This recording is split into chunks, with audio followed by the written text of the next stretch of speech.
दोस्तों एक लड़की किराए पर कमरा लेने के लिए आती है, लेकिन मकान मालिक उसका आईडी कार्ड देखकर कहता है कि तुम तो फोटो जैसी बिल्कुल नहीं दिखती हो। तभी लड़की को याद आता है कि उसने जानबूझकर ऐसा मेकअप किया था जिससे वह बिल्कुल अलग दिखे। फिर वह अपने चश्मे को उतारती है और चेहरे से सारा मेकअप साफ करके सिर पर लगी विग को भी निकाल देती है। जब वह वापस मुड़ती है तो मकान मालिक लड़की की असली खूबसूरती देखकर हैरान रह जाता है। अगले दिन लड़की नए स्कूल में पहुंचती है जहां टीचर उसे कोई भी खाली सीट पर बैठने के लिए कहते हैं। तभी लड़की एक दूसरी लड़की के पास जाकर बैठने लगती है, लेकिन वह लड़की उसे रोकते हुए कहती है कि यहाँ मत बैठो क्योंकि तुम्हारे पीछे स्कूल का सबसे बड़ा बदमाश बैठता है। लेकिन लड़की उसकी बात को नजरअंदाज करते हुए कहती है कि मुझे किसी से डर नहीं लगता। इसके बाद लड़की जैसे ही कुर्सी खींचकर बैठने लगती है तभी उसे पता चलता है कि पीछे बैठे लड़के का हाथ उसकी सीट पर रखा हुआ है। लड़की लड़के की डेस्क पर हाथ मारकर उसे अपना हाथ हटाने के लिए कहती है, लेकिन लड़का सो रहा होता है और उसकी बात नहीं सुनता। तभी लड़की दोबारा उसे अपना हाथ हटाने के लिए कहती है, जिससे लड़का गुस्से में अपनी आंखें खोलता है। लेकिन जैसे ही दोनों की नजरें मिलती हैं लड़की उसे देखते ही पहचान जाती है क्योंकि यह वही लड़का होता है जिससे उसने कमरा किराए पर लिया था। लड़का भी लड़की को पहचान लेता है और तुरंत अपना हाथ पीछे कर लेता है, जिसे देखकर पूरी क्लास हैरान रह जाती है क्योंकि पहली बार स्कूल के इस बदमाश लड़के ने किसी लड़की की बात इतनी आसानी से मान ली थी। कुछ देर बाद एक बुरी तरह घायल औरत लड़की को ढूंढते हुए स्कूल पहुंच जाती है। लड़की उससे बात नहीं करना चाहती थी, लेकिन उसे डर था कि वह क्लास में हंगामा कर देगी, इसलिए वह बाहर आकर उससे पूछती है कि तुम्हें क्या चाहिए। तभी वह औरत लड़की के पीछे छिप जाती है और कर्ज वसूलने आए लोगों से कहती है कि यह मेरी बेटी है,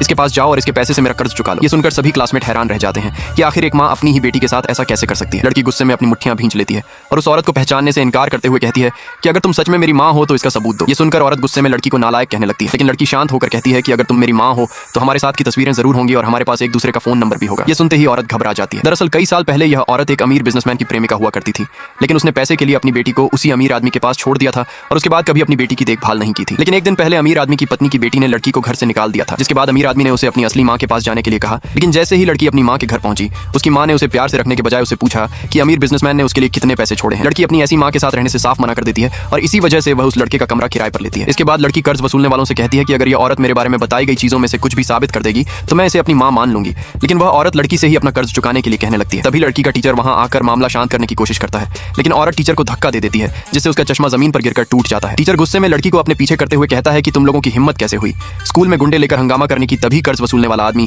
मामला बढ़ता देखकर उस औरत को थप्पड़ मार देता है और अपने आदमियों से उसे वहां से ले जाने के लिए कहता है। इसके बाद मामला शांत हो जाता है और लड़की अपने टीचर से माफी मांगते हुए कहती है कि वह उनके लिए नया चश्मा खरीद कर देगी। उसी रात लड़की खुद के लिए एक केक खरीदती है क्योंकि वह अपने नफरत करने वाले माता पिता से दूर होकर बहुत खुश होती है। लेकिन तभी अचानक उसके दरवाजे पर दस्तक होती है। जब लड़की दरवाजा खोलती है तो सामने उसी लड़के का छोटा भाई खड़ा होता है जो उसे जन्मदिन की बधाई देते हुए अपने घर पर नूडल्स खाने के लिए बुलाता है। लड़की हैरान होकर पूछती है कि तुम्हें मेरा जन्मदिन कैसे पता चला। तभी लड़का कहता है कि मैंने तुम्हारा आईडी कार्ड देखा था इसलिए मुझे तुम्हारा जन्मदिन याद रह गया। इसके बाद लड़की उनके घर पहुंचती है जहां लड़का उसके सामने नूडल्स का एक बहुत बड़ा कटोरा रख देता है, लेकिन लड़की इतना सारा नूडल्स देखकर परेशान हो जाती है क्योंकि वह इतना ज्यादा खाना नहीं खा सकती थी। तभी लड़का उसकी परेशानी समझ जाता है और कुछ नूडल्स अपने कटोरे में निकालकर पूछता है कि अब ठीक है। लड़की उसकी इस छोटी सी बात से बहुत खुश हो जाती है और कहती है कि अब बिल्कुल सही है।